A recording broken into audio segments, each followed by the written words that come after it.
देखो कोई बातें नहीं करेगा, इधर ध्यान दो। द सिचुएशन इज कि रे ऑप्टिक्स का जो वेटेज है आपके बोर्ड्स के हिसाब से विच इज 11 मार्क्स, तो कितना इंपॉर्टेंट है आपको खुद ही जज करना है और आपको इधर ध्यान देना पड़ेगा, because 95% of the content will be completely new. खाली एक मोमेंटम कंजर्वेशन है जो आप मैकेनिक्स से रिलेट कर पाओगे, बाकी पूरा टॉपिक नया है, पूरा अच्छे से आपको समझना पड़ेगा क्या चल रहा है क्या हो रहा है। तो first of all ray optics आपने 10th क्लास में थोड़ा बहुत पढ़ा हुआ है। तो रे ऑप्टिक्स के दो पार्ट होते हैं, उसको ज़रा डिटेल में समझते हैं। इसके पहले आप लोगों ने कौन सा चैप्टर पढ़ा हुआ है? Electromagnetic waves. कोई बात नहीं, 11th में तो वेव्स पढ़ा हुआ है, तो बेसिक आइडिया आपको वेव्स के बारे में क्या है? What are the types of waves?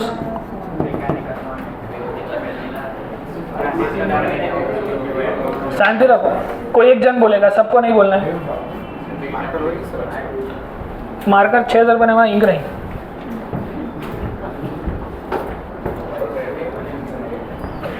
नहीं अभी थोड़ा यहाँ ध्यान चलो ना आमच्या पेलाનું हृदय वो था कसो नहीं था, ग्रहण नहीं करो, मॉलेस्ट नहीं करो, ध्यान आप। वेव्स के टाइप्स क्या होते हैं? वेव्स के टाइप्स क्या होते हैं? क्या होते हैं?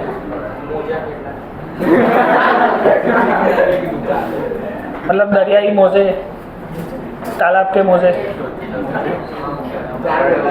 वेव्स के टाइप किसी को आइडिया है? आरवी क्या होते हैं वेव्स के types? Mechanical waves and non mechanical waves, वो जनरलाइज हो गया, पर there are two kinds of wave. इधर ध्यान दो, कोई बात नहीं करेगा बीच में, इधर ध्यान दो। We have to understand this chapter thoroughly. पूरा बेसिक से स्टार्ट कर रहा हूँ, आपको कुछ आता होगा कुछ नहीं आता होगा, but the 95% content is completely new. We will have to take 18 lectures most probably for complete this particular ray optics. तो पूरा इधर ध्यान देना, इधर ध्यान दे भाई, कुछ बीच में मत बोल। तो वेव्स के टाइप्स कितने होते हैं? तो कि भाई there are two types of waves, one is called transverse, ऐसा कुछ नाम सुना है जीवन में? दूसरा कौन सा होता है? What do you mean by transverse wave दिव्यांगना?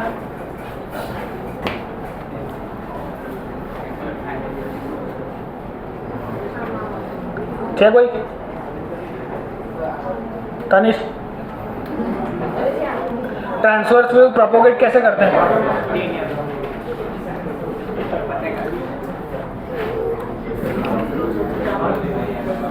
ऐसा कुछ देखा है? इसे क्या बोलते हैं? Crest and trough. Wave which propagates in terms of crest and trough is known as transverse waves.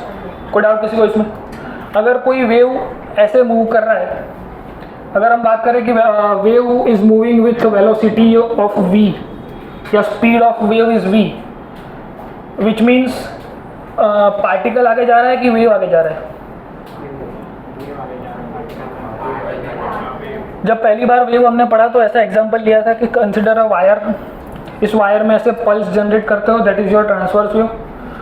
तो ये पार्टिकल थोड़ी आगे जा रहा है, पार्टिकल तो वही है, आगे कौन जा रहा है? वेव। वेव मतलब एनर्जी, तो जो चीज़ आगे गई विच इज एनर्जी, तो वेव क्या है? एनर्जी। तो लॉजिकली हमको पता है वेव एक एनर्जी होती है। उसके बाद इसे क्या बोलते हैं?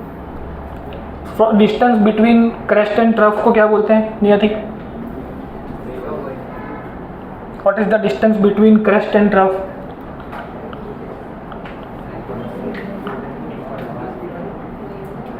वेवलेंथ। किया है कि दोबारा बच्चे? It is known as wavelength. अब लॉन्जिट्यूडनल वेव कैसे होते हैं, एक डिस्कशन बन। अगर आपको पता है तो भी ध्यान देना है, नोट्स प्रॉपर बनानी है, क्या चल रहा है कैसे चल रहा है। हम एसोसिएटिंग कि वेव्स कैसे रे ऑप्टिक्स में जाता है, हम पढ़ रहे हैं कि इलेक्ट्रोमैग्नेटिक वेव क्या होता है। Basically I am trying to make you understand कि light is a part of electromagnetic wave spectrum. तो उसके लिए सबसे पहले हमें समझना पड़ेगा वेव्स क्या होते हैं, उसके बाद हमें रिवाइज करना पड़ेगा व्हाट इज इलेक्ट्रोमैग्नेटिक स्पेक्ट्रम। जिन लोगों ने इलेक्ट्रोमैग्नेटिक वेव पढ़ चुके हैं उनको आइडिया होगा कि इलेक्ट्रोमैग्नेटिक वेव का स्पेक्ट्रम क्या होता है, जैसे रेडियो वेव, माइक्रोवेव, अभी अभी आप लोगों ने सीखा हुआ है। जिसे नहीं सीखा है उसको मैं समझाऊंगा फिर से, कोई टेंशन वाली बात नहीं है। तो there are two types of waves, one is longitudinal wave and transverse wave. अब इस कमरे में ये जो लाइट आ रही है वो लाइट कैसे मूव करती है, ट्रांसवर्स वेव की फॉर्म में या लॉन्जिट्यूडिनल की फॉर्म में? ट्रांसवर्स के फॉर्म में। तो लॉन्जिट्यूडिनल फॉर्म में कौन चलता है? Sound wave. लॉन्जिट्यूडिनल में ऐसा कुछ देखा है?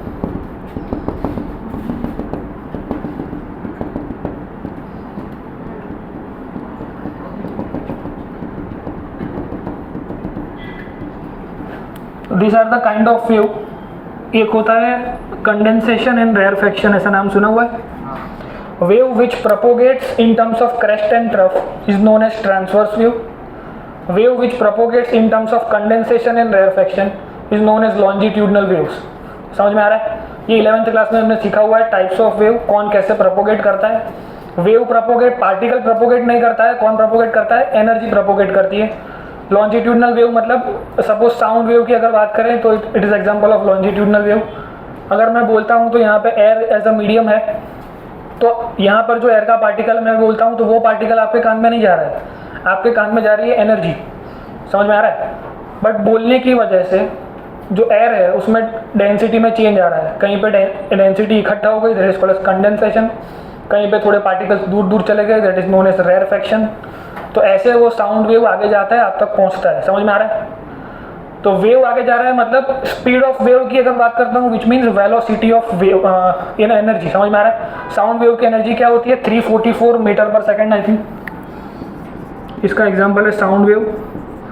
मैं यहाँ पर जो बोल रहा हूँ वो आप तक पहुँच रहा है 344 मीटर पर सेकेंड की स्पीड से। वो क्या पहुँच रहा है? पार्टिकल नहीं पहुँच रहा है। समझ में आ रहा है? पार्टिकल इज ऑसिलेटिंग लॉन्जिट्यूडनली, यहाँ पे पार्टिकल इज ऑसिलेटिंग वर्टिकली। समझ में आ रहा है क्या बोल रहा हूँ? जैसे एक पल्स, हमने क्या क्या चीज़ों को समझा? सबसे पहले वेलोसिटी को समझा कि वेलोसिटी किसकी होती है, तो क्या एनर्जी होती है। तो wave in terms of wave की एनर्जी होती है जो आगे जा रहा है। अगर इसको समझे तो 10 लोग एक लाइन में खड़े हैं, तो पहला इंसान धक्का मारेगा तो पहला इंसान से जो धक्का पहुंचा वो 10वें इंसान तक पहुंचेगा, मतलब धक्का पहुंचेगा 1 से लेकर के 10 तक, लेकिन पहला इंसान उसकी जगह पे ही रहेगा और 10वां इंसान 10 उसकी जगह पे रहेगा। समझ में आ रहा है क्या बोल रहा हूँ? तो पार्टिकल विल जस्ट ऑसिलेट। ऐसा हो रहा है कि let's say 5 peoples are standing like this, इसने धक्का मारा तो धक्का यहाँ तक पहुँचेगा, लेकिन इसकी पोजीशन तो वही रही, खाली वो आगे जाके वापस अपनी जगह पे आ गया। इसे क्या बोलते हैं? ऑसिलेशन। समझ में आ रहा है? तो that's how sound waves are oscillating like this horizontally, and transverse waves मतलब जो ऊपर नीचे ऑसिलेट करते हैं। समझ में आ रहा है? इसमें आप एक स्ट्रिंग वाला एग्जांपल ले सकते हो। Wave generated in the string is moving in terms of crest and trough. उसकी वेलोसिटी समझी? वेलोसिटी किसकी होती है? तो कभी वेव की होती है। समझ में आ रहा है क्या बोल रहा हूँ? लिखने का टाइम पे दूंगा, क्या लिखना है कैसे लिखना है सब में लिखाऊंगा, टेंशन मत लो, इतना अपडेट तो मैंने किया है। अब there are one more physical quantity in this particular thing is known as time period. नाम सुना है किसी ने टाइम पीरियड का? What do we mean by time period? आज का suppose reciprocal of frequency is the mathematical definition, पर समझो यहाँ से एक पल्स जनरेट हुई, मतलब एक क्रेस्ट एंड एक ट्रफ जनरेट हुआ, वो एक टाइम पीरियड में एक पल्स जनरेट होगी। समझ में आ रहा है? तो लॉजिकली अब ये पल्स कहाँ तक पहुँची आफ्टर टाइम t, तो फॉर्मूला क्या बनेगा इधर कि यहाँ पे एक t है, एक v है और एक लैम्बडा है। तो velocity can be defined as distance into time, ऐसा फॉर्मूला सीखा हुआ है हमने। टाइम पीरियड को क्या बोल सकते हैं? 1/, फ्रीक्वेंसी। तो यहाँ से फॉर्मूला क्या बना? v = f लैम्बडा ना कहीं लोचो करना है मैं ना, हाँ, अपॉन टाइम। दस वेलोसिटी = डिस्टेंस अपॉन टाइम, तो lambda = velocity into time.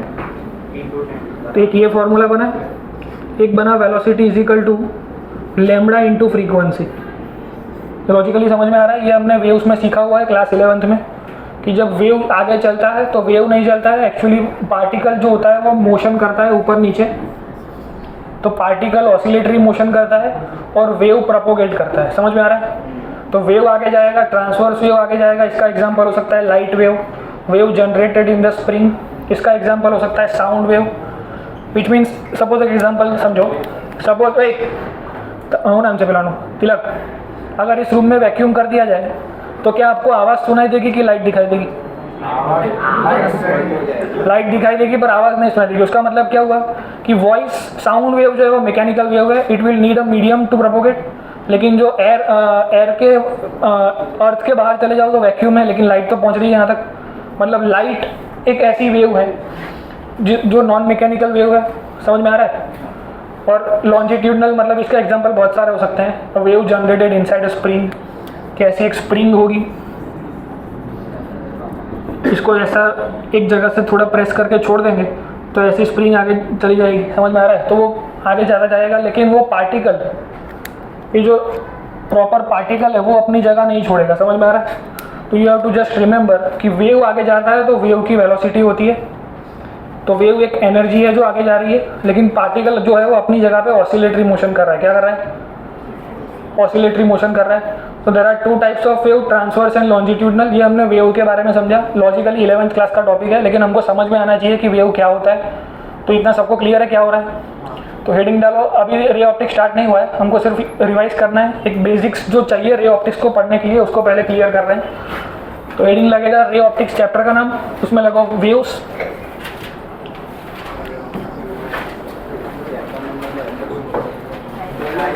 Chapter number के कौन सा है? 9।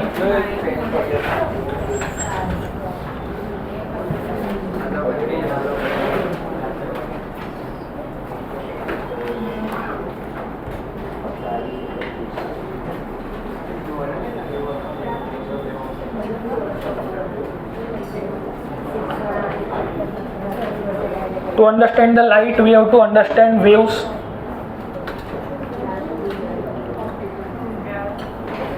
सबसे पहले ऑप्टिक्स को पढ़ने के लिए हमें वेव्स को समझना पड़ेगा कि वेव क्या होता है। because there are two types of wave, one is transverse and one is longitudinal। फिर ये डायग्राम बना दो।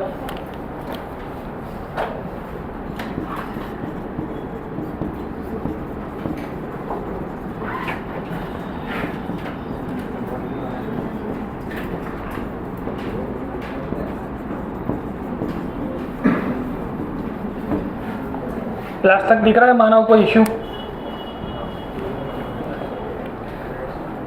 तो लॉन्जिट transverse waves which propagates with crest and trough is known as transverse waves.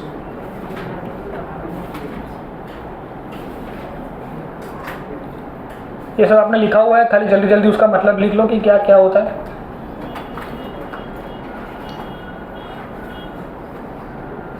Waves which propagates with condensation and rarefaction is known as longitudinal waves।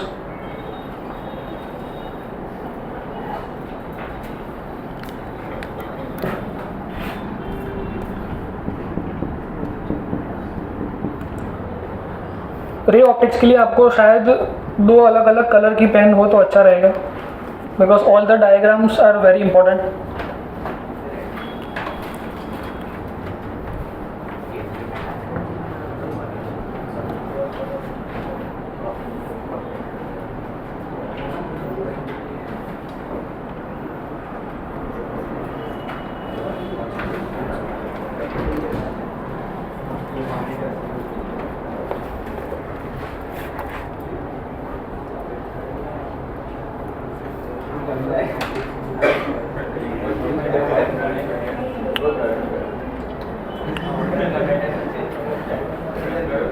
कीर्तन बस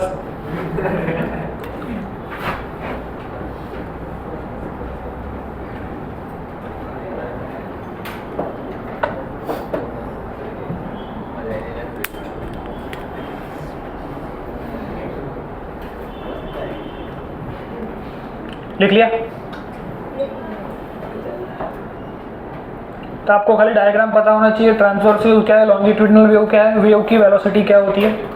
तो velocity of wave is F lambda and frequency of wavelength of wave can be explained as velocity into time period.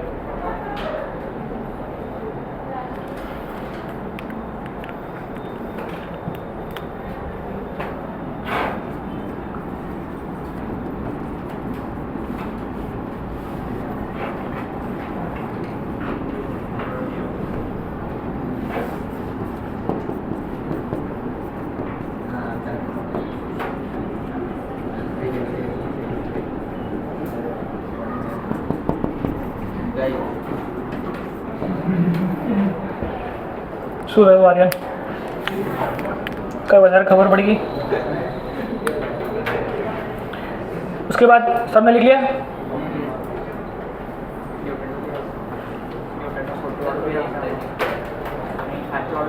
ये wave optics mouse, इसका नाम है geometrical optics. उसके बाद वाला चैप्टर है वेव ऑप्टिक्स। तो समझा इस 2 डिफरेंस से बनने में। Today's lecture is basically an introduction part where we will reach the topic ray optics, कि रे ऑप्टिक्स क्यों पढ़ना है, कैसे पढ़ना है, वहाँ तक हम पहुँचेंगे। तो यहाँ से हमने समझा वेव्स की जो लाइट है वो चल रही है इन टर्म्स ऑफ वेव्स। तो 11th के जो वेव के इक्वेशन थे हमको याद होने चाहिए। डिस्प्लेसमेंट ऑफ वेव का इक्वेशन क्या होता है उर्मी? ए साइन ओमेगा टी माइनस के एक्स, ऐसा कुछ सीखा हुआ है? ए साइन ओमेगा टी माइनस के एक्स डिस्प्लेसमेंट ऑफ वेव। कोई बात नहीं, वो सब धीरे धीरे आएगा, समझाऊंगा फिर से।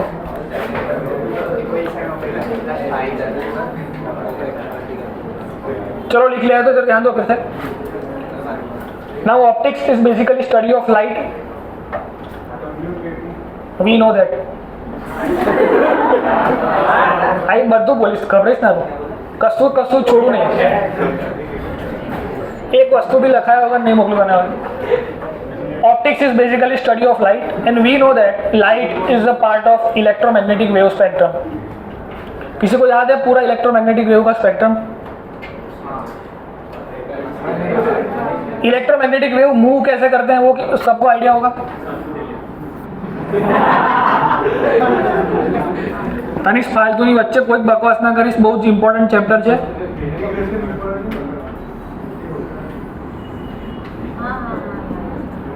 ऐसा कुछ आपने सीखा हुआ है लास्ट चैप्टर में?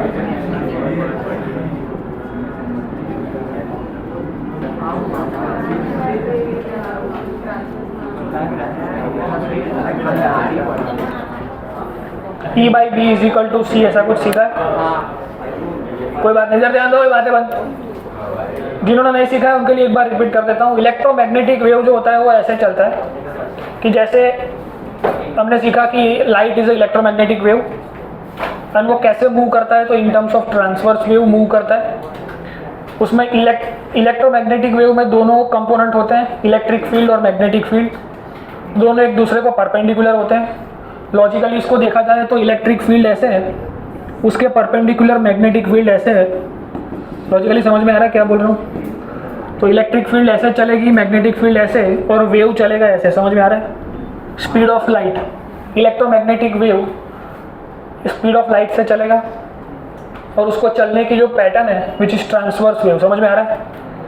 दैट्स वाई हमको पता होना चाहिए व्हाट इज ट्रांसवर्स वेव।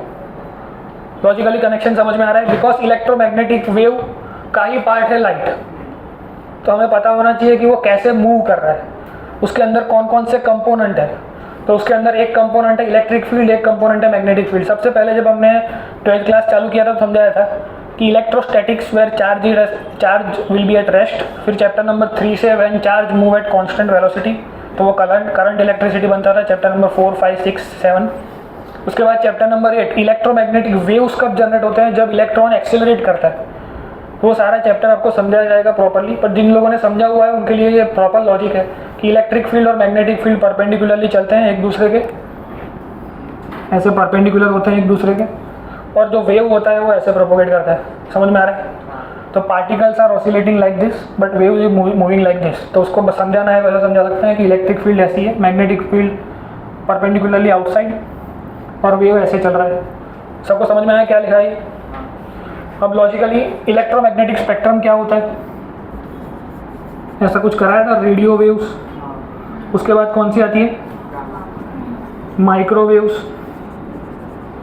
उसके बाद कौन सी आती है?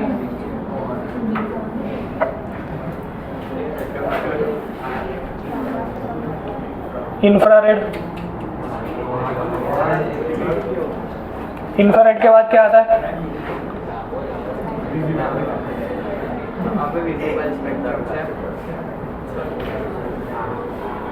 Visible light. उसके बाद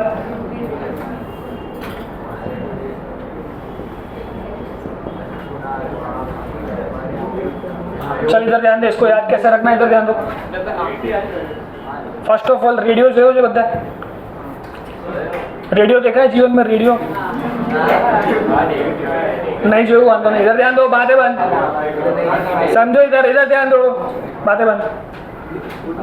रेडियो को लो, उसको माइक्रोवेव में डालो, माइक्रोवेव उसको गर्म करेगा तो रेडियो लाल हो जाएगा, लाल हो जाएगा तो वो दिखने लगेगा, हमको दिखने लगेगा मतलब विजिबल लाइट। माइक्रोवेव को ओपन करेंगे तो अंदर से यूवी लाइट निकलेगी, एक्सरे लाइट निकलेगी, गैमा रे निकलेगी और तू हल्क बन जाएगा। तो लॉजिकली हमको याद होना चाहिए पूरा स्पेक्ट्रम। रेडियो को माइक्रोवेव में डालो, लाल हो जाएगा, लाल हो जाएगा, दिखने लगेगा, दिखने लगेगा। ओपन करोगे तो उसमें से यूवी रेस निकलेंगे, एक्सरे निकलेंगे और गैमा रे निकलेंगे। समझ में आ रहा है? याद रखो ऊंचे खाली आई थी। तो ये पैटर्न आपको याद होनी चाहिए। ये क्यों याद होना चाहिए? बिकॉज इसकी एक टेंडेंसी थी, अगर आपको याद है, कि when you are going from radio wave to gamma ray तो सर्टेन थिंग्स डिक्रीजेस एंड कुछ चीज़ें होती है जो इंक्रीज होती है। तो क्या डिक्रीज होगा और क्या इंक्रीज होगा, किसी को आइडिया है? While moving in the electromagnetic spectrum from radio wave to gamma rays, कौन सा फिजिकल क्वांटिटी डिक्रीज होगा? Wavelength will be decreasing. और क्या इंक्रीज होगा? Frequency will be increasing. ये समझ में आ रहा है क्या बोल रहा हूँ? कैसे? तो विजिबल लाइट का जो स्पेक्ट्रम है ऐसा होता है विबग्योर, इसका शायद 3800 एंगस्ट्रॉम होता है और यहाँ पे 7600 एंगस्ट्रॉम होता है। तो यहाँ पे ज़्यादा वेवलेंथ है, वहाँ पे कम वेवलेंथ। समझ में आ रहा है? तो वेवलेंथ विल बी डिक्रीजिंग। यहाँ से हमको पता है कि what is the relation of speed. तो कि स्पीड ऑफ लाइट वो कितनी है? 3 × 10⁸ और इलेक्ट्रोमैग्नेटिक वेव का पूरा जो स्पेक्ट्रम है वो पूरा किस स्पीड से चलेगा? इलेक्ट्रोमैग्नेटिक वेव c स्पीड से चलेगी। समझ में आ रहा है? तो ये पूरा स्पेक्ट्रम जो है वो कितनी स्पीड से चलेगा? 3 × 10⁸ मीटर पर सेकेंड। बिकॉज क्या हो रहा है, इसकी लैम्बडा कम है लेकिन फ्रीक्वेंसी ज़्यादा है, तो f लैम्बडा करोगे तो इसका आंसर भी आएगा c। समझ में आ रहा है? सिमिलरली इसकी थोड़ी और कम होगी, फ्रीक्वेंसी और बढ़ जाएगी, लेकिन मल्टीप्लिकेशन सेम होगा। समझ में आ रहा है क्या बोल रहा हूँ? लॉजिकली सबकी स्पीड क्या होगी? Speed of light. तो which is the physical quantity which is remains constant for the whole electromagnetic spectrum? तो स्पीड विल बी कांस्टेंट। समझ में आ रहा है? यहाँ से क्वेश्चन बन सकते हैं एमसीक्यू के लिए आपके कि कौन सी फिजिकल क्वांटिटी इलेक्ट्रोमैग्नेटिक स्पेक्ट्रम के अंदर कांस्टेंट है। तो कभी speed is constant through out the radio, microwave, infrared, किसी की भी स्पीड सेम है, but lambda is decreasing like this. हमको कौन सा पर्टिकुलर स्पेक्ट्रम पढ़ना है? तो ये वाला which is known as VIBGYOR spectrum. तो इलेक्ट्रोमैग्नेटिक वेव हमको समझनी पड़ेगी which is a transverse wave, वो ऐसे प्रोपोगेट करती है और इसका एक पार्ट है लाइट और उसकी स्टडी का मतलब होता है रे ऑप्टिक्स। समझ में आ रहा है? तो logically optics is basically study of light. We know that light is a part of electromagnetic wave, electromagnetic spectrum. Spectrum पूरा ऐसे जाएगा, इसको याद रखने का तरीका सबको समझ में आ गया। पहले क्या होता है, एक साथ बोलना पड़ेगा, बोलो रेडियो, माइक्रोवेव, इंफ्रारेड। दिमाग में वो चलना चाहिए जो मेरे दिमाग में चल रहा था कि रेडियो लो, माइक्रोवेव में डालो, लाल हो जाएगा, दिखने लगेगा, यूवी, एक्सरे, गैमा। समझ में आ रहा है? तो लॉजिकली पूरा आपको समझ में आ गया क्या चल रहा है। Lambda will be decreasing from radio to gamma ray and frequency will be increasing from radio to gamma ray. Speed सबकी कांस्टेंट। समझ में आ रहा है क्या करना है? तो नोट्स में क्या लिखोगे कि optics is basically study of light, but light is the part of electromagnetic spectrum. So that हमें पूरा स्पेक्ट्रम समझ में आना चाहिए, कहाँ से कहाँ जा रहा है, कौन सी फ्रीक्वेंसी का मतलब क्या होता है। तो इसको ड्रॉ करो कि electromagnetic wave is a transverse wave, वो ऐसे मूव करता है, उसका प्रोपोगेशन ऐसे होता है।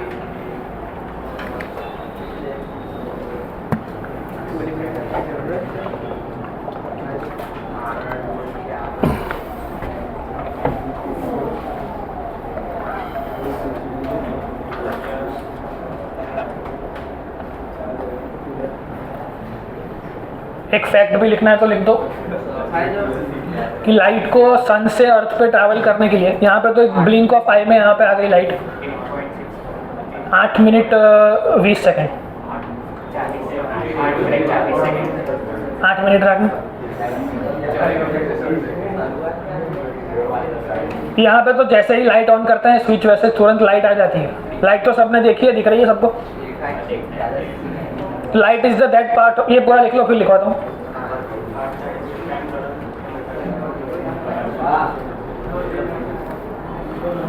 बेसिकली हमने सीखा कि भाई light is that part of electromagnetic spectrum which is visible to us and the study of light is known as optics.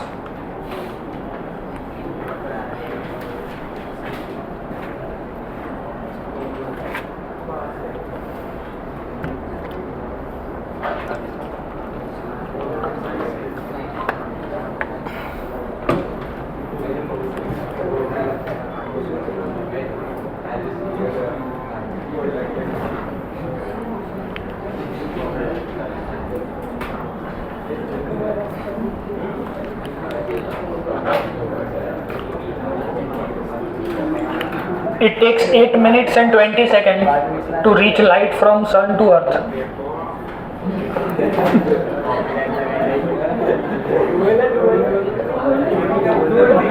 बस वही बात है बंद.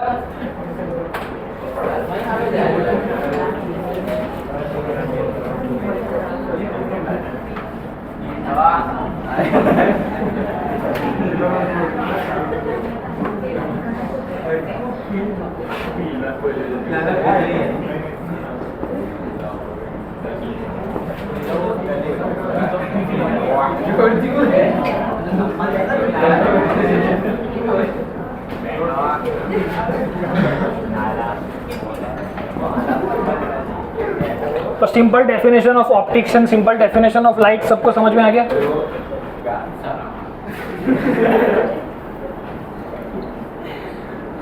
मरी जाऊँ છે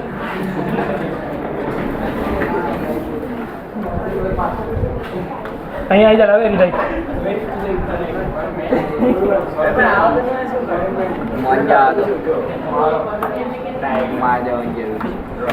તારે જવું છે દત્તા.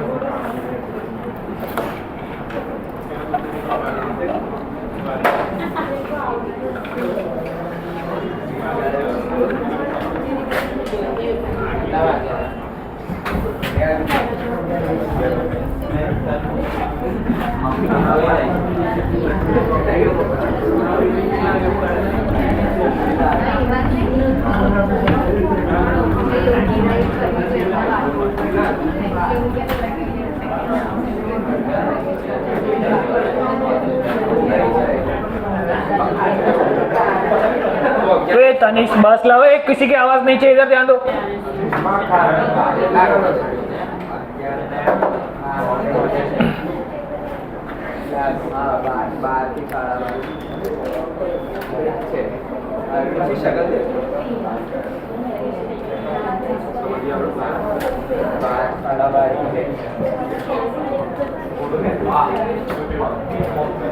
चलो लिख लिया.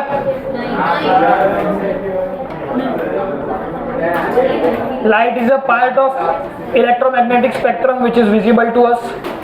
तो लाइट का डेफिनेशन, ऑप्टिक्स का डेफिनेशन सबको लॉजिकली समझ में आ रहा है.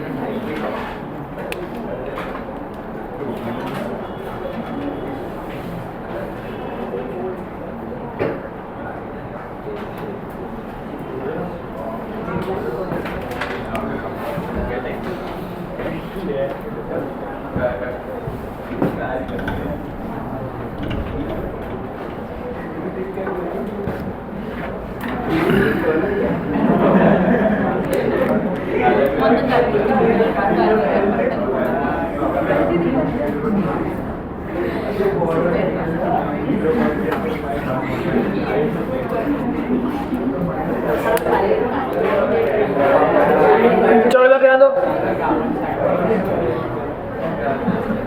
Suppose light is travelling from one medium to another medium. ऐसा हमने देखा हुआ है, ये लॉजिकली सीखा हुआ है ऐसा कुछ 10th क्लास में कि there is a optically rare and optically denser mediums are there. Optically rare mediums are those जिसमें लाइट को पास होने में स्ट्रगल ना हो, और जिसमें लाइट को पास होने में स्ट्रगल हो which is known as optically denser medium. तो suppose light is passing through a rare medium to denser medium. तो वी नो दैट अगर light is passing through rare to denser it will bend towards the normal. एक normal to the surface, ये आपका surface separating the two medium 1 and 2. This is incident ray which is travelling from one medium to another medium. एक medium जो है वो rare है, एक medium जो है वो डेंसर है. लॉजिकली समझ में आ रहा है पूरा केस क्या हो रहा है. ये सब कुछ 10th क्लास में हमने देखा हुआ है. पर अब 12th के हिसाब से हमें क्या समझ में आना चाहिए, तो this particular light will have, suppose क्या होता है, एक होता है रे और एक होता है बीम, ये सब तो आपको आइडिया होगा ही। रे और बीम में फ़र्क क्या होता है, तो कि भाई एक कोई भी लाइट सोर्स मान ले, सपोज कोई बल्ब, तो बल्ब के अंदर से लाइट निकलती है तो उसको हम ऐसे नहीं दिखाते हैं कि ट्रांसवर्स वेव ऐसा निकल रहा है, हम ऐसे कभी नहीं दिखाते हैं। हमने लॉजिकली 10th में सीखा हुआ है कि लाइट को दिखाने के लिए वी विल यूज़ अ रे, और असल में क्या होता है, यहाँ से अगर रे निकल रहे हैं तो वो इनफाइनाइट रेस निकल रहे हैं, समझ में आ रहा है। तो वो रे ऐसा एक पूरी बीम होती है रे की, पर पूरी बीम को समझेंगे तो मुश्किल हो जाएगी। तो हम क्या करते हैं, किसी एक रे को पढ़ते हैं। Ray beam is the collection of rays, we tend to understand one particular ray of the particular light spectrum, उसका एक रे को पढ़ते हैं और उसका एक रे जैसे बिहेव करता है वैसे पूरी की पूरी बीम बिहेव करेगी, ऐसा हम समझ रहे हैं। समझ में आ रहा है, लॉजिकली समझ में आ रहा है। जैसे 11th में हम करते थे कि एक पूरा ब्लॉक मोशन कर रहा है तो उसके अंदर का एक पार्टिकल समझ लो, उस पार्टिकल के साथ जो हुआ वो पूरे ब्लॉक के साथ हुआ होगा। तो logically we will understand all the geometry of the one ray, और जो एक रे के साथ हुआ होगा वही पूरी बीम के साथ हुआ होगा। समझ में आ रहा है। लॉजिकली लाइट यहाँ से यहाँ आ रही है और रिफ्लेक्ट हो रही है, ग्लास होता तो रिफ्रेक्ट करेगी। तो हमें इतना तो लॉजिकली पता है, रे क्या होता है, बीम क्या होता है, इतना भी हमको पता है। तो अभी के हिसाब से हमें क्या और ज़्यादा पता होना चाहिए, तो we have discuss lambda, velocity and frequency. तो suppose light is incidenting with v1 velocity, lambda 1 wavelength and frequency is f1। तो जब वो एक मीडियम से दूसरे मीडियम में चली जाएगी तो लॉजिकली कौन सी physical quantity will remain unchange,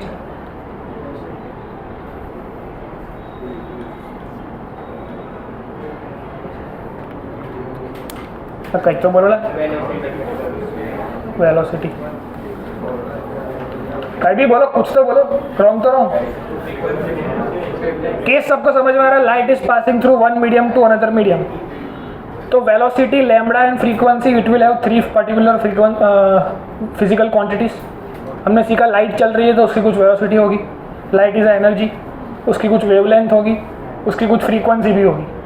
अगर वो एक मीडियम से दूसरे मीडियम में जा रही है तो which physical quantity will remain unchange, सीधी सुधा सही है।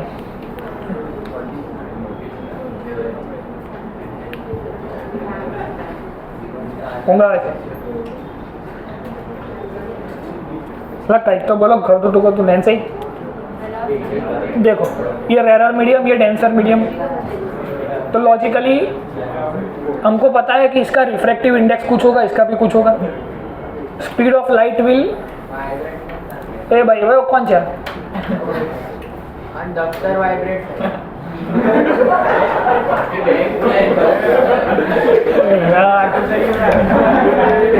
बस चल चुप है, एकदम चुप।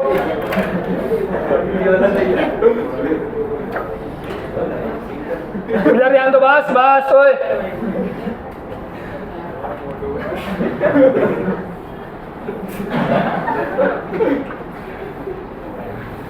तो सिचुएशन क्या हुई, रेरर मीडियम से डेंसर मीडियम में लाइट जाएगी, बस ओए।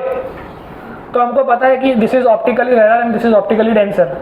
इसमें light will not struggle to pass, light आराम से पास करेगी उसी स्पीड से जिस स्पीड से वैक्यूम में पास करती है। स्पीड और एयर में स्पीड सेम होती है, लेकिन अगर वो किसी दूसरे मीडियम में चला गया जैसे ग्लास, वाटर या कुछ भी डेंसर मीडियम, तो उसकी स्पीड कम हो जाएगी पहले से।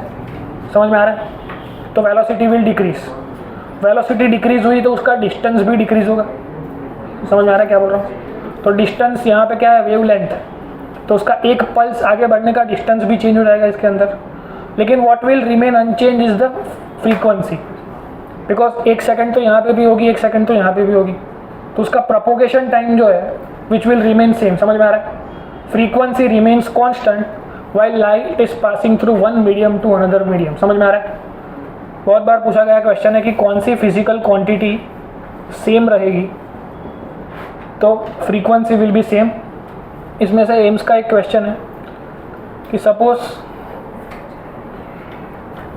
We have water as a medium,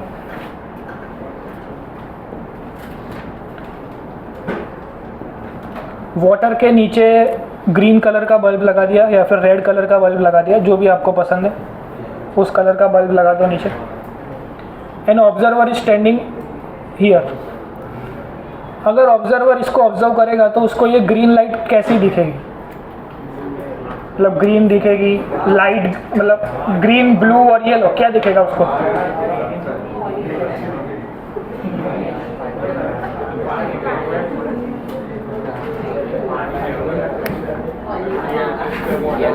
Aryan, ओ भाई सर आज क्यों देखा?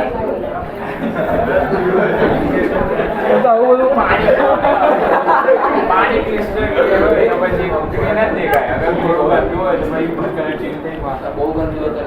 नहीं, ચોખ્ખું જ છે પાણી, ચોખ્ખું જ છે। तो ग्रीन देखा था। ग्रीन दिखेगा, समझ में आ रहा है सबको क्या बोल रहा हूँ? तो कलर विल रिमेन अनचेंज, क्यों? Because colour is the property of frequency. समझ में आ रहा है? लॉजिकली देखो, अभी तक हमने क्या सीखा, इधर ध्यान दो, बातें बंद। अभी तक हमें ऐसा सीखा है कि भाई वायोलेट कलर की फ्रीक्वेंसी इतनी होगी और रेड कलर की वेवलेंथ इतनी होगी। तो इन वैक्यूम कलर सिग्निफाई करता है लैम्बडा। समझ में आ रहा है? पर जब किसी मीडियम में चले जाओगे तो actually frequency is the property of colour. किसी भी चीज़ का जो कलर होता है वो फ्रीक्वेंसी डिसाइड करेगी। समझ में आ रहा है? तो colour is the property of frequency, ये एक कंसेप्ट है यहाँ पे कि आपको समझना है कि कलर जो है वो किसकी प्रॉपर्टी है, तो फ्रीक्वेंसी की प्रॉपर्टी है। तो लॉजिकली क्वेश्चंस आर इजी, पर आपको पता होना चाहिए कि 10th क्लास में हमने ये तो सीखा हुआ है कि जब रेयर से डेंसर में लाइट जाती है तो वो टूवर्ड्स द नॉर्मल बैंड होती है, पर वो कितनी फिजिकल क्वांटिटी एक साथ लेके कैरी करती है, तो वेलोसिटी, लैम्बडा और frequency. But while travelling from one medium to another medium, velocity and lambda will be change but frequency will remain unchanged. उसके ऊपर से क्वेश्चन ऐसे पूछ सकते हैं, बीच में कोई भी मीडियम होगा, सामने लाइट रखी होगी या कोई कलर के कपड़े पहन के कोई खड़ा होगा, तो ऑब्जर्वर उसको देखेगा तो उसको क्या दिखेगा। समझ में आ रहा है लॉजिकली? तो ये क्वेश्चन नोट करो, ये आपका डेफिनेशन हो गया लाइट का और ऑप्टिक्स का। और कोई भी वेव जब प्रोपोगेट करती है तो it will have 4 physical quantities. वो एक मीडियम से दूसरे मीडियम में जाती है तो फ्रीक्वेंसी विल रिमेन अनचेंज। उसमें से ये क्वेश्चन है कि ग्रीन कलर का बल्ब है, बीच में वाटर है, तो उसको क्या ऑब्जर्वेशन दिखेगा? सिंपल।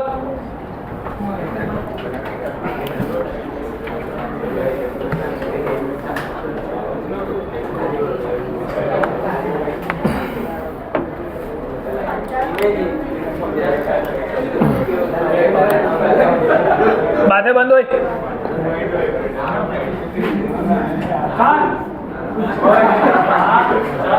पार्टनर नामनी बूम पड़े तो सर उसमें पिज्जा में जब लाइट हुआ 7 कलर में क्यों बढ़ती है? वो डिस्पर्जन ऑफ लाइट है, वो अलग फिनोमिना है। भगवान એવું બનાવ્યું છે યાર, ભગવાને છોકરો છોકરીને વચ્ચે એવું બનાવ્યું છે। એવું ભગવાન એવું બનાવ્યું છે, વ્હાઈટ કલર તૂટે તો 7 કલર બને।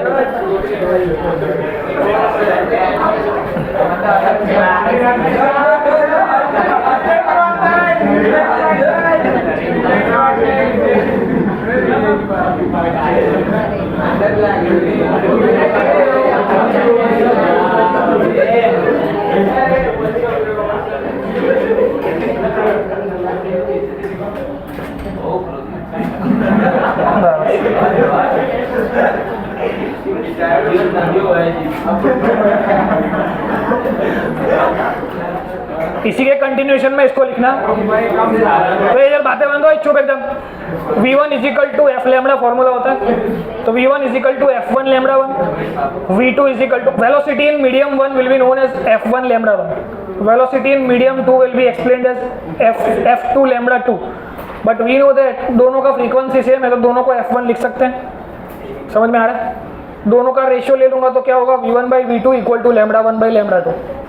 तो ये हो गया relation between velocity and wavelength.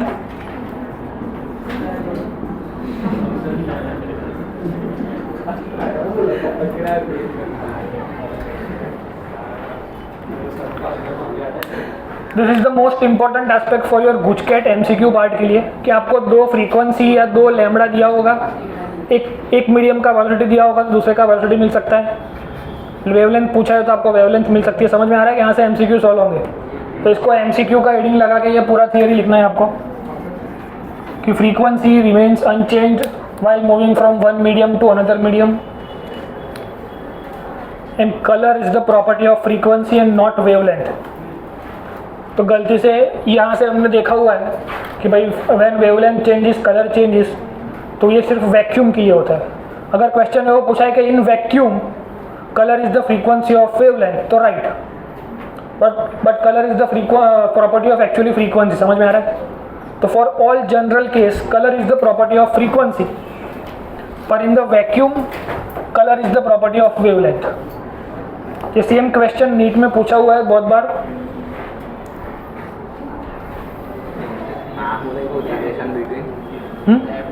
Relation between velocity and wavelength. આ ગુજકેટ માટે અને આપણી બોર્ડ્સ એક્ઝામ માટે આમાંથી બહુ બધા એમસીક્યુ તમને દેખાશે।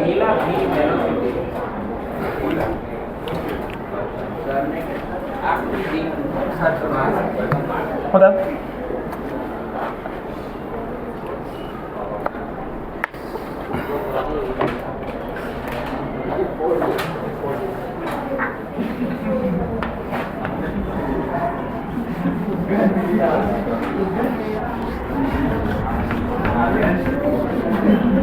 बेसिकली ऑप्टिक्स अभी स्टार्ट नहीं हुआ है। ये सब डेटा है जो प्रीवियसली नॉलेज आपको होना चाहिए, जहाँ से आपका ऑप्टिक्स स्टार्ट होगा। समझ में आ रहा है?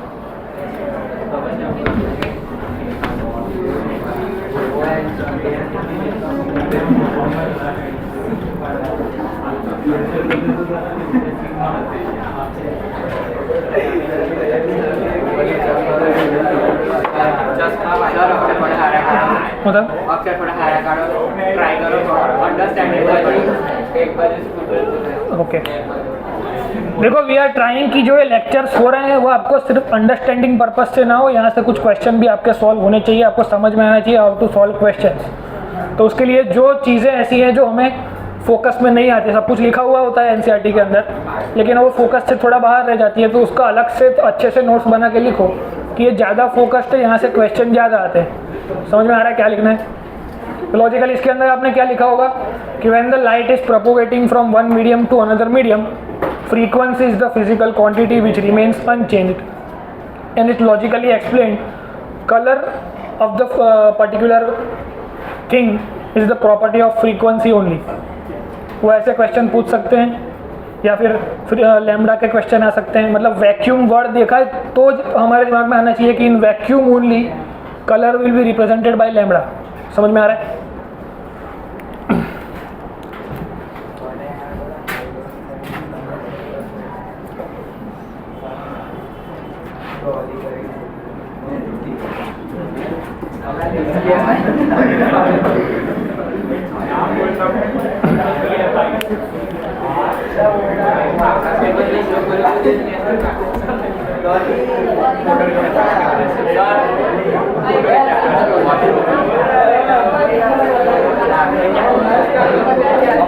होता है आगड़ा हो जाए फल बोले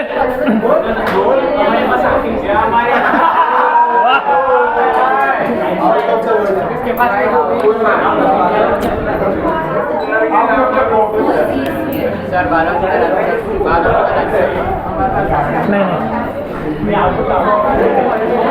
मैत्री कलर केम देखाय છે આપણને? Why do we see color?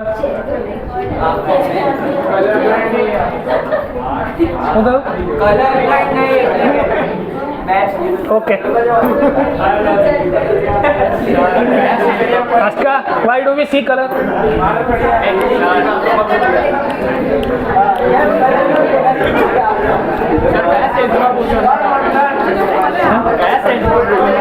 Colour દેખાવાના કેટલા કારણ છે? કયા કારણ?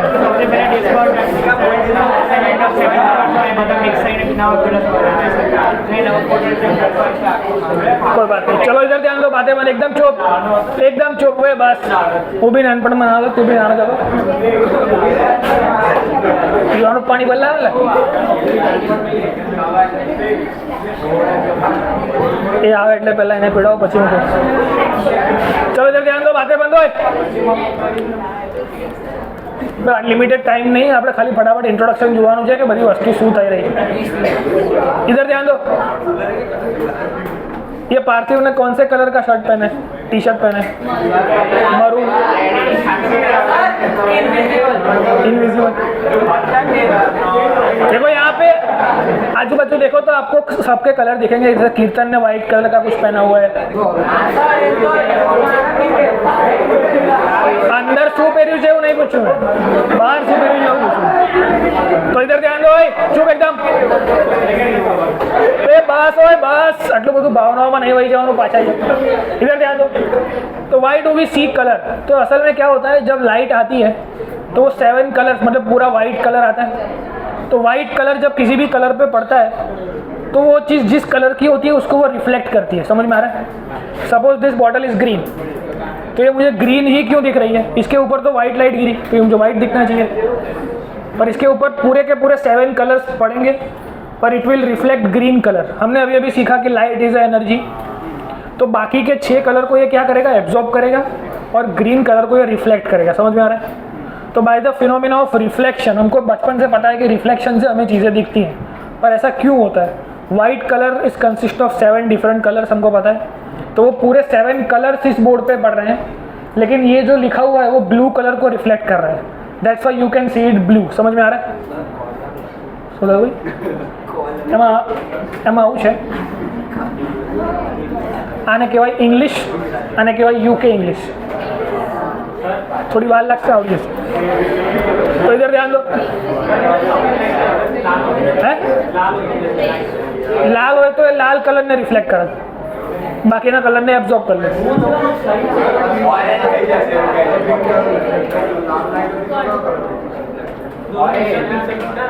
अच्छा એવું કહે છે, તો એ ઇન્ટરફિયરન્સનો ફિનોમા થઈ જાય, એ ભણીશું આપણે આગળ।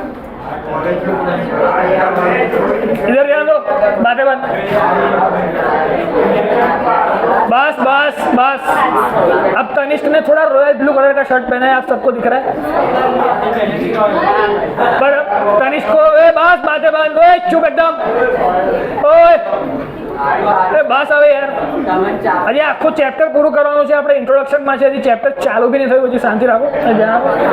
इधर ध्यान दो, ओए बस। तो there are 2 different things from which we can see colours. एक फिनोमिना है रिफ्लेक्शन का, पर उसी शर्ट को अगर एकदम अंधेरे कमरे में ले जाया जाए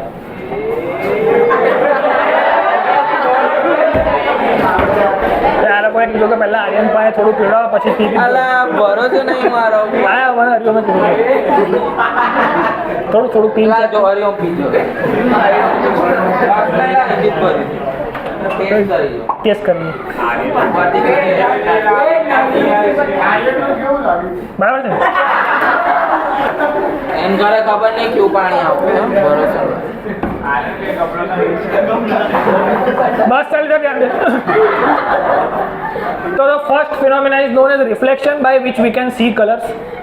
तो आर्यन ने ब्लू कलर पहना है, वो क्यों? बिकॉज ब्लू कलर रिफ्लेक्ट कर रहा है। समझ में आ रहा है? तेरे ऊपर गिर रही है व्हाइट लाइट, और जो टी शर्ट है वो रिफ्लेक्ट कर रही है ब्लू लाइट को, that's why we can see it blue. तने कीधु अंदर शू પહેર્યું છે એના પર फोकस ना कर, बस અહીં ध्यान આપો। दूसरा कौन सा फिनोमिना है? जब आर्यन अंधेरे कमरे में चला जाएगा तो उसका ब्लू लाइट दिखेगा? ब्लू नहीं दिखेगा। तो बस बस, पर अगर आर्यन गोस्ट राइडर बन जाए और पूरा जल जाए तो दिखेगा सबको। तो there are 2 things by which we can see colours.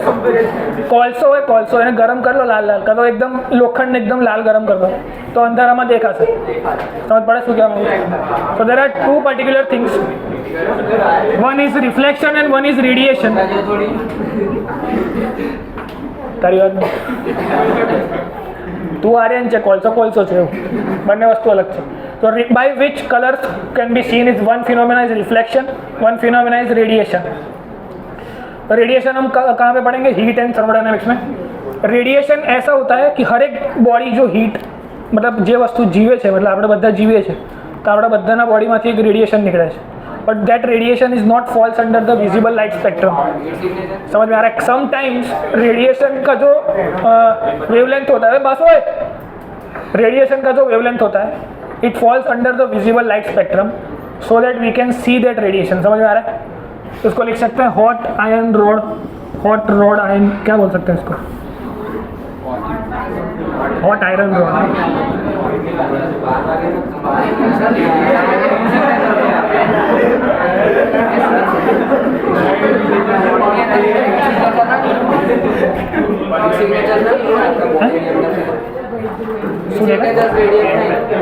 बोले तो ये जे वस्तु sometimes the radiation falls under the visible light spectrum so that we can see that radiation. अब क्या लिखना है, मैं लिखवा रहा हूँ, चलो लिखो। Why do we see color के अंदर लिखो, there are two phenomena by which we can see color. One is reflection and one is radiation.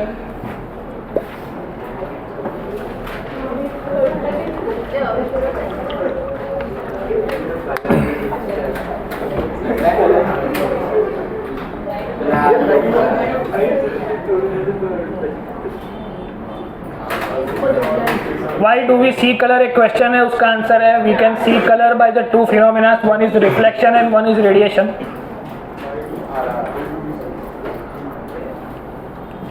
Reflection के अंदर लिखना है during day light,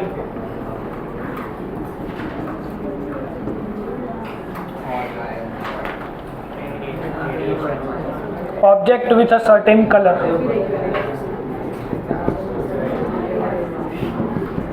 object with green colour, चलिए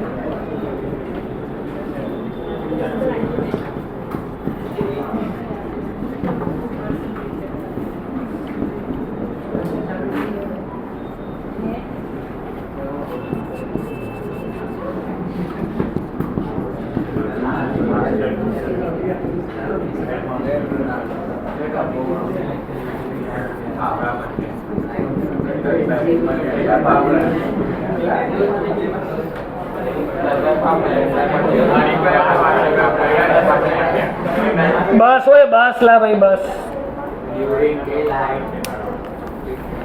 During daylight, object with green color will reflect back green color from the visible light spectrum.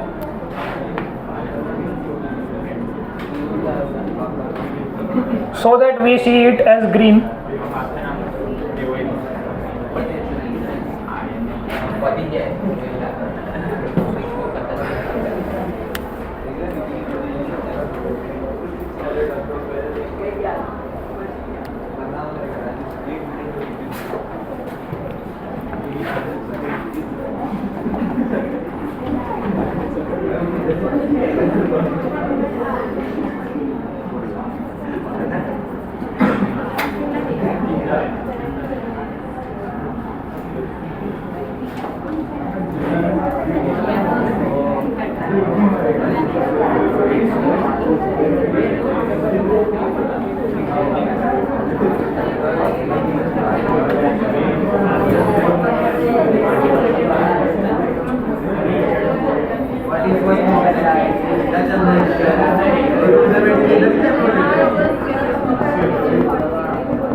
बस हो बस भाई, discussion नहीं जो एकदम चुप।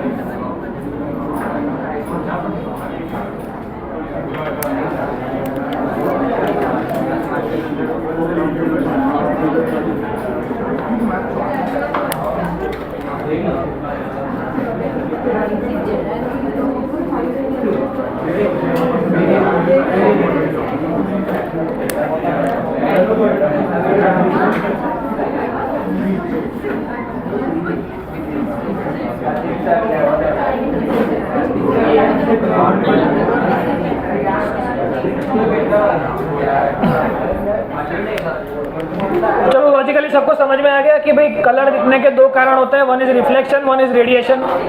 Due to its own heat sometimes all the particles do radiations, but sometimes the radiation falls under the visible light spectrum so that we can see it.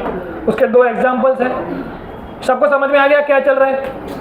तो एक क्वेश्चन है कि we have blue balloon and red balloon.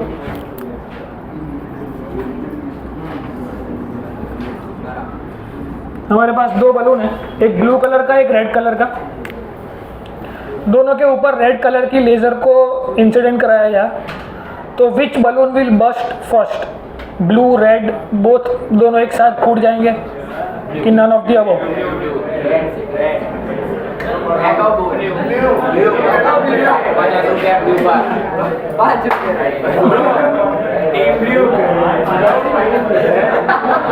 Logic भी समझाना पड़ेगा ऐसा क्यों हुआ.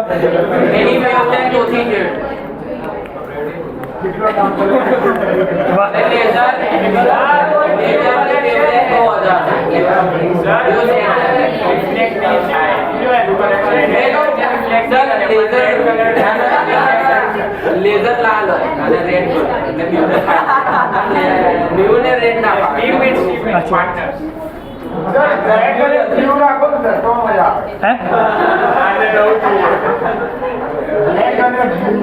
पर मैं वीडियो आना चाहिए होता था પછી વાત બતાવી. આ ઇન્સ્ટાગ્રામ પર એક રીલ આવે છે આવી કે બે બલૂન હોય એના પર લેઝર મારે. જોઈ છે આ રીલ? જોઈ છે કોઈ? મેં કીધું કોઈ જોઈ હશે, કોઈને આન્સર ખબર હશે. साइज સુધી नहीं પહોંચવાનું, વાત છે. इधर ध्यान दो, शांति रखिए. कहाँ बैठा हूँ, किसके साथ बैठा हूँ? इधर ध्यान दो. Which balloon will burst before? Hetvi no comment.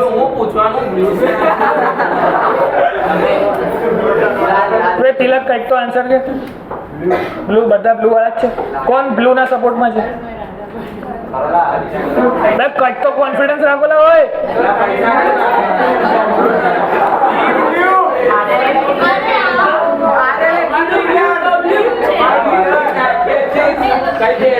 बस मार फाड़ ना कर, तो शांति रखो, ध्यान रखो.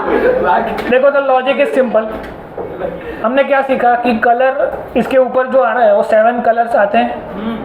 वो कौन से कलर को एब्जॉर्ब करता है? अदर देन दैट, वो जिस कलर का है उसके अलग कलर को एब्जॉर्ब करता है, बाकी कलर को वो रिफ्लेक्ट करता है. तो सिचुएशन क्या होगी? Laser is a form of energy which will be incidented on the blue balloon and laser is also form of energy which will incident on the red colour. तो red colour क्या करेगा? उसको reflect कर देगा. यहाँ पे reflection नहीं होगा. समझ में आ रहा है? तो पूरी लेजर इसको एब्जॉर्ब कर लेगी और वो पहले रेड भी फूटेगा पर उसको थोड़ा टाइम ज़्यादा लगेगा. समझ में आ रहा है क्या हो रहा है? तो logically blue will reflect the laser, sorry blue will not reflect and absorb the laser. ना खबर पड़ी? बस बागे बाजू चुप एकदम. तो हमने क्या सीखा कि कोई भी कलर हमें कब दिखता है? जब उसके ऊपर वाइट लाइट गिरती है. सपोज इसने रेड कलर पहना हुआ है तो उसके ऊपर वाइट लाइट गिरी तो रेड कलर रिफ्लेक्ट हुआ, बाकी के 6 कलर उसने एब्जॉर्ब कर लिए. तो light is a form of energy जो उसने एब्जॉर्ब कर ली. समझ में आ रहा है? तो इधर क्या होगा? ये ब्लू बलून है, उसके ऊपर रेड कलर डाला तो रेड कलर, वो तो रेड कलर का है नहीं, तो वो रेड को एब्जॉर्ब कर लेगा. समझ में आ रहा है? तो due to the absorption of laser blue balloon पहले फूट जाएगा, लेकिन रेड कलर का बलून रेड कलर को रिफ्लेक्ट करेगा. दैट्स वाई वो उसको थोड़ी देर बाद एब्जॉर्ब करेगा. समझ में आ रहा है? तो first will be bursting blue balloon. तो लॉजिकली आपको ऐसे क्वेश्चंस आने चाहिए, समझ में आना चाहिए ये सब क्या हो रहा है, कैसे कलर बन रहे हैं, कलर क्यों दिख रहे हैं.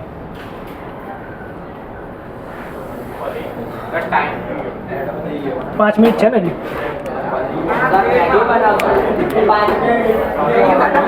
किसी को रीजन लिखना है तो लॉजिक करके लिख लो. बोलो sir.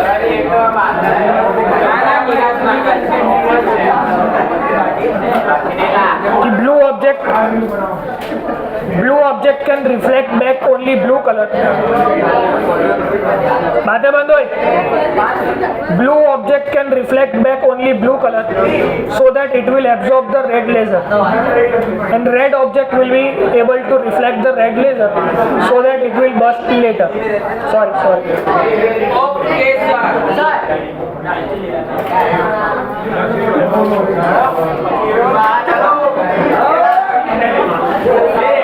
Blue object can reflect blue color so that it cannot reflect red color, तो रेड को एब्जॉर्ब कर लेगा.